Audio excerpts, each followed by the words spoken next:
Hey everyone, Joshua Kirk here with you once again. Now it's time for episode 211 of Album of the Day, in which for today's album review I'm going to be talking about a singer-songwriter whom I'm not really sure where she's from, but she's kind of an up-and-coming sort of alternative country kind of artist that's really receiving a lot of attention from critics. Thanks to the release of her debut album, Honest Life, in 2016. And now she is back with her second full-length album.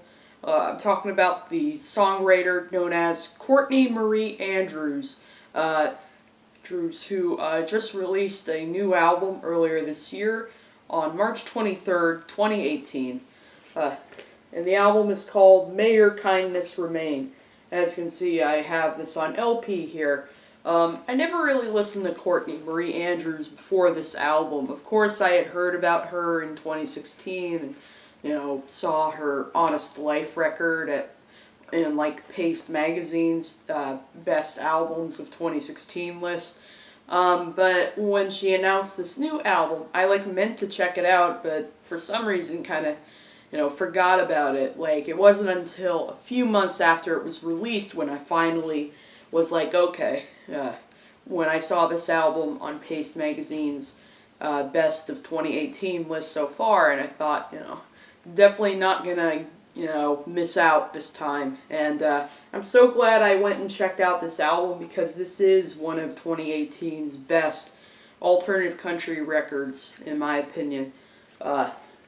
Really nice album cover. It is a photo with that looks like it was taken in some sort of kind of rundown motel or something like that. But this photo actually fits in with kind of the dynamics and the imagery of the album really well.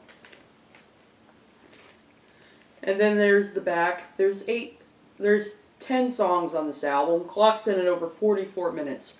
Released on Fat Possum Records, a very a heavyweight indie label from Oxford, Mississippi, along with Mama Bird Recording Company, which I'm actually familiar with them because a few years ago they sent me a few of their albums. They're out of Portland, Oregon, sort of an indie label, and so shout out to my dudes for Mama Bird out of Portland for putting out this amazing record. And it's got this really nice sleeve. It's got the lyrics on it and the liner notes, and of course my favorite vinyls are always the ones where they include the lyrics, especially when they include it in a gatefold. I think that's pretty cool. And I got this on a beautiful gold vinyl right here. Of course, side A and side B. And definitely sounds really nice on vinyl too. I think the vinyl kind of enhances the intimacy of the album that much more than when I'm just listening to this on my iPod, because I did use the download card that came with this vinyl.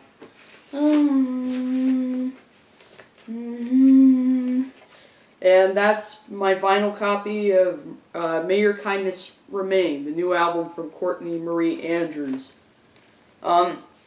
This is an album that's most certainly an alternative country record at heart, but there's just so much more than that she and her band incorporate into this album to make this appeal to all kinds of tastes, even those that may not typically be into country music.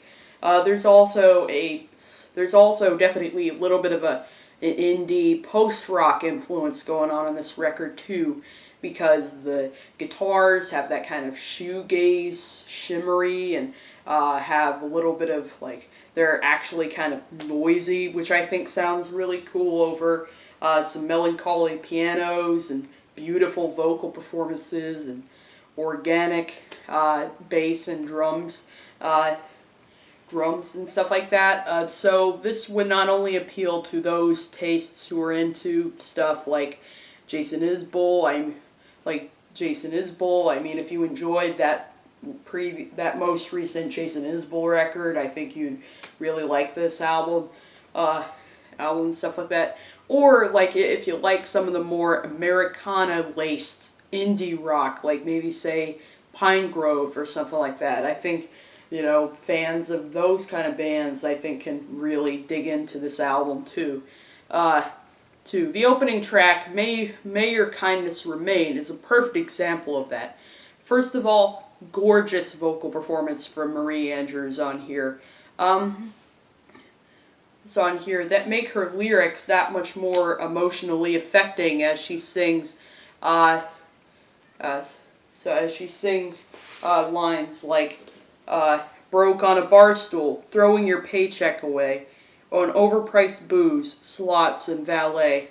Fortune might buy you diamonds, all shiny and new, but it can't buy you happiness or love. That is true. I mean, she sings those lines just so beautifully. And when she gets into that, when she reaches up an octave in the chorus, on that final chorus, it's just so downright beautiful. When she sings, if your money runs out and your good looks fade, may your kindness remain. And also, really nice production on there. I love that kind of soulful organ that's on the track. And I love how it just starts out with just the organ and the vocal, and then the song kind of slowly builds up against these really cool kind of shimmering, heavily tremoloed guitars, along with guitars, as well as kind of very subtle but yet very sort of booming, yet strangely booming percussion, and very soulful backup vocals from CC White on the track too. So there's a little bit of a soul influence going on in this record too. The next track, Lift the Lonely from My Heart, is another one that's really good, and of course got these really nice post-rock guitar stylings on there.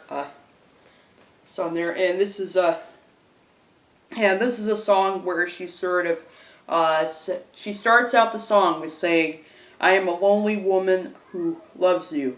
Lonely I have always been.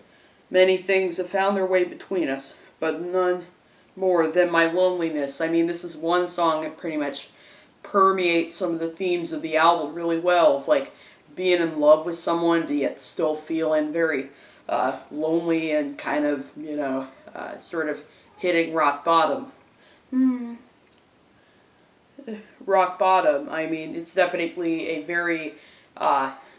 it's definitely some very relatable introspection and going on here on this song. So, like I said, if you're an indie rock sort of person, I think these lyrics definitely, have that kind of indie rock sort of feel to them, and the way that they kind of sound sort of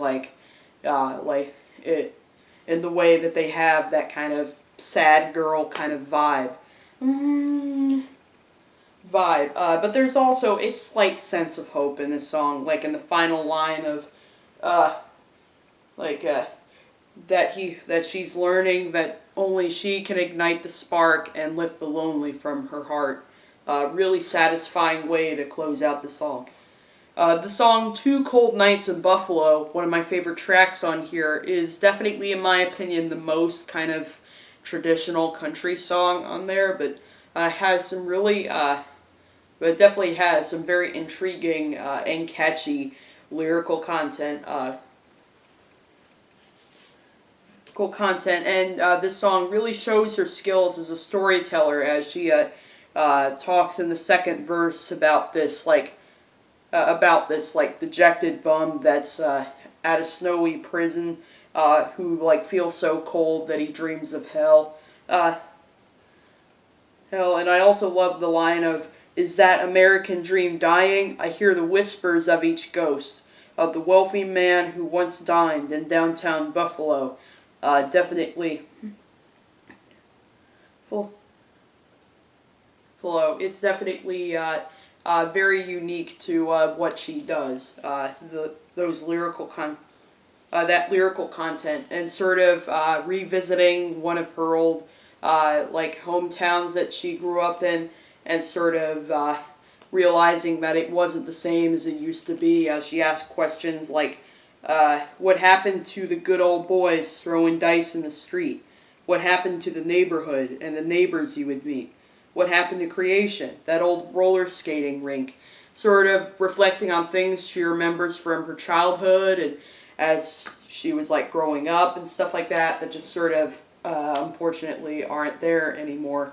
Uh, More, and also love how catchy the song is. Love the guitar hook on the track, as well as that chorus is definitely one of the most memorable on the album. And CeCe White's soulful backup vocals, yeah, definitely sound really nice over her lead vocal. But they're just kind of, they just kind of dissipate, leaving room for her voice to steal the show. One of my favorite tracks on here would definitely have to be the next track, Rough Around the Edges, which this is one song that I think really really is a perfect example of this album's biggest strengths. Some really beautiful kind of atmospheric piano playing, and that solo definitely sounds very nice too. And also, this is definitely a straight ahead kind of like tear in your beer kind of country song, but definitely with that extra little sort of oomph, especially from those very beautiful sort of especially from those like very beautiful atmospheric guitars which tremolo effects play a pretty big part in the guitar playing on this album. But rather than using it as just like kind of rather than using ambience just for the sake of it, she really uses it with uses it in a very compelling way throughout this album. And and also one of my favorite lines on here is, "You find the beauty in simple things, in desert sunsets, and in movie scenes. I see the flaws in all the in-betweens. The past was cruel and it caught up with me." It's sort of talking about how she's feeling rough around the edges. And it does feel very satisfying to hear her say unapologetically a line like, "Don't feel like picking up the damn phone today." The next track, Border, is probably the heaviest song on the record. It's definitely a little darker, but definitely another standout for me on this album. I love the kind of unapologetic, sort of angry attitude that she portrays on the song. Not just in her lyrical content, but in her vocal performance. She just, she sounds downright powerful when she says, You cannot measure a man until you've been down the deepest well."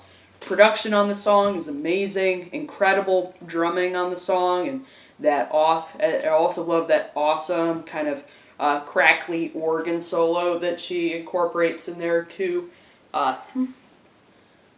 It's definitely it definitely is bound to appeal to people that, well, including myself, who love twangy music with definitely that sort of hidden little smirk underneath all of that, which I think is something I really saw Sturgill Simpson do on his latest album on some of the tracks.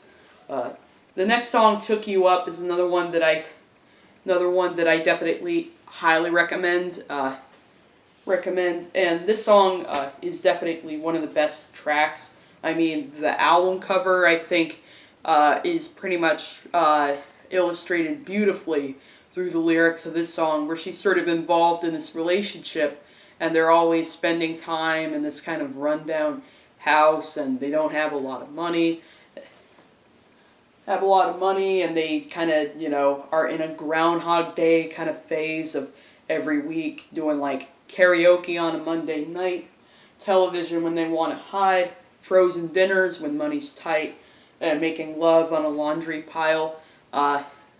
And sort of saying that they don't have much, but they have each other. They're but they've got each other and love to offer. So it definitely is somewhat of a love song, but it definitely has that sort of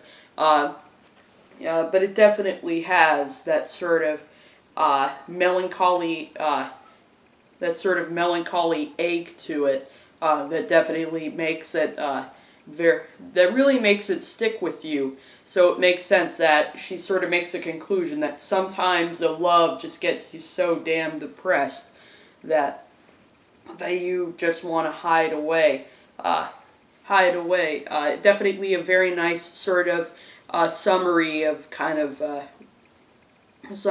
what the song is dealing with in terms of its sentiment. Um, some really beautiful like shoegazy guitars on the track, really complement the kind of sad piano and organ on the track really well. I mean, this is one example of a song where I think the guitars really shine over. Marie Andrews's vocal delivery. The song "This House" is kind of like a sequel to that song, but more sort of talking about the house that she's like spending time in a lot, and like I said, it's like pretty run down and stuff like that. And but she sort of gets into more detail about why this house has kind of a tacky atmosphere, talking about how there's empty cans in the corner and undone laundry and weeds in the backyard, a heater that takes a while to kick in,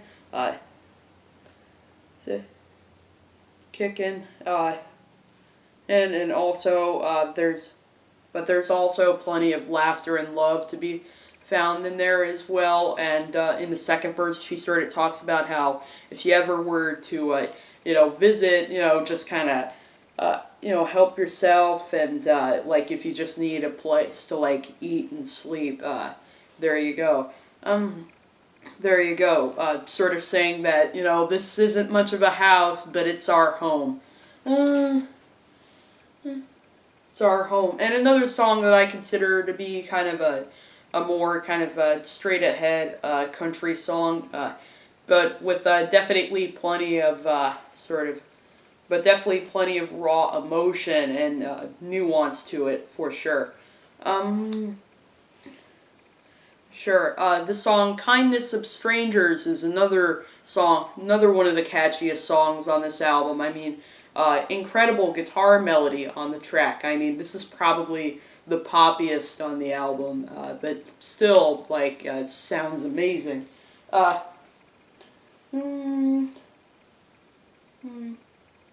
Amazing. And the lyrical content on the track definitely is very well written, just as majority of the stuff on here is. I mean, the opening line of "How do you break through when the words don't reach your lips? In a lump inside your throat, or in a pile of coulda-beens." I mean, most of this album is just like, right off the bat, has like flawless opening lines. I mean, there are very little weak opening lines to be found on this album. And I also, a great chorus on the track. I love those soulful backup vocals. Full backup vocals on there. It's definitely a really nice sort of catchy, alternative country ballad for sure. So it made sense that this song definitely would make sense as one of the singles on this album, because it really does sum up the album really well. I'm not sure if I think it may have been released as a single, but I'm not sure. But either way, it really deserves it. If I had to pick one weak spot on this album, I'd have to say it'd be it'd have to be the following track, I've Heard Worse. I mean, it's not a bad song. I mean, definitely has some really nice extra instrumentation in it. It's got like some accordion in there and a little bit of ukulele as well, which do work well amongst the piano. Which I consider the piano to be the best sounding instrument on this whole song. But I would say that lyrically, the song definitely is somewhat of a weak spot. I mean, it's definitely doesn't quite hit me emotionally the way the rest of this album does, and it kind of is maybe a little cliched lyrically as well. And also, this is the one song where I think the ambience and everything doesn't really work for me. Like it does for much of the album. It has somewhat of a atmospheric tone similar to that of like the Moses Sumney album from last year, Aromanticism, one of my favorite records of last year.